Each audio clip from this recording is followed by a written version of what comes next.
Hello and welcome to the CSBP Market Update. My name's Aiden Boyham, and back on the Market Update again, business as usual, we have our Sales Strategy and Reliability Manager, Ben Sudlow. Ben, how are you going today? Great, thanks Aiden. I can't believe we haven't caught up since November. Here you go again, February. It's been a few months and there's been a fair bit happening in fertiliser world since then. We've just had Giwa call a record harvest for the season just gone, and a fair bit of rainfall out across the grain belt last week. I tell you what, it sets up 2026 growing season fantastically well for our customers, and right in the midst of getting fertiliser to meet the demand that we expect is coming. Absolutely, that's right, Ben. So let's jump straight into nitrogen. What's happening in urea markets at the moment? Since we last spoke, things have been, they were flat through December, but really where we are now, prices moved up in January. They were about $400 a tonne, and prices have, on pretty much demand, have moved up to about $480 a tonne in the last 6 weeks. So they've definitely been on a rise, mainly around demand. But where we're seeing today, that demand is there, and it's been put into a state of how much more might come this way by the fact India's in again for a 1.5 million tonne tender, which will close on the 18th of February for delivery to the end of March. Now, most producers are seeing that as the strong demand anyway. They've sold out most of February, and that will provide enough volume for them for March. In fact, I don't think there's an expectation in the market that they won't get their 1.5 million tonnes.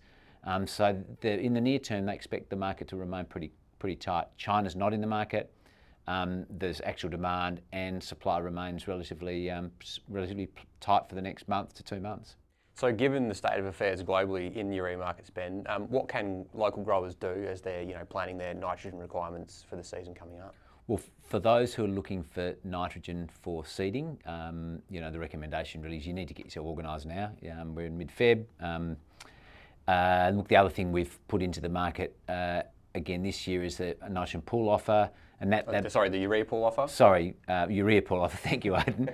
Urea pool offer, which is we'll have somewhere between 7 or 8 shipments between the beginning of February and the end of May, and you can get an average price of that and just pay the standard margin on top of the average price of those shipments. Okay, so that's what's happening with urea. How are we looking with Flexi-N?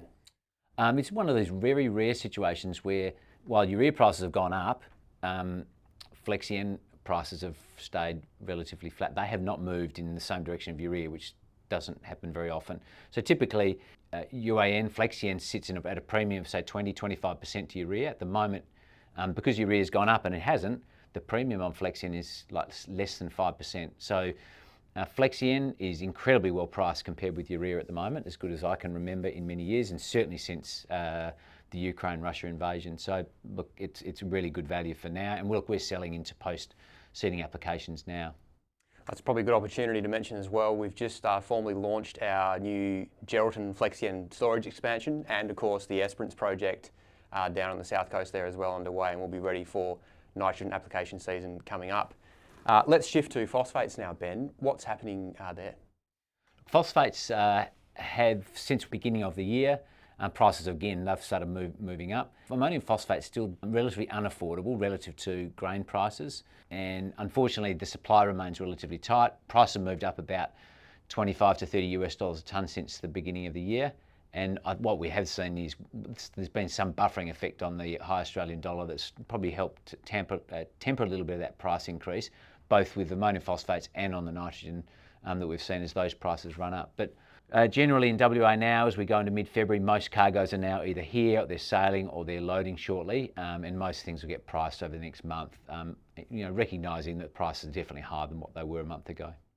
And is it fair to say, given the state of where we're at, any spot cargoes at this point would have a pretty hefty premium associated with them? They will. They'll definitely expect to be paying more should we need a spot cargo, and we're just trying to understand our customers' demand to make sure we get enough volume to meet their need.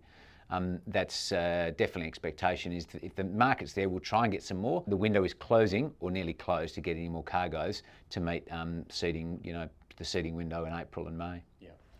Okay, so that's phosphates, Ben. How are we looking with potash? Look, potash now, prices globally remain flat. We've probably seen there's any potash that hasn't been imported They may get a little bit of benefit on the high Aussie dollar at the moment. But generally speaking, potash is now imported here, and we're pretty much putting it out to market now. So in terms of that local top supply that we've talked about quite a few times on the market update, where are we sitting with that then? So the local SOP we bring in to make Macro Pro, and look, we're in full production of Macro Pro right now, but that's exhausted. We've taken our SOP, Macro Pro we're now sold out of, and as a result of that, we'll be swinging the market's need. We've only got NPK K-Till available because the Macro Pro is now sold out. Okay, well, a pretty comprehensive view of all the markets there, Ben. It's been great to have you back on. We really enjoy having you back here on the Market Update. Thanks, Aiden. And thank you all for joining us. We hope you can join us again soon. Bye for now. This podcast is provided as general information only. The content of this podcast is not a recommendation and has been prepared without taking your objectives or circumstances into account. Before acting on the content of this, you should consider its appropriateness to your circumstances and seek independent advice.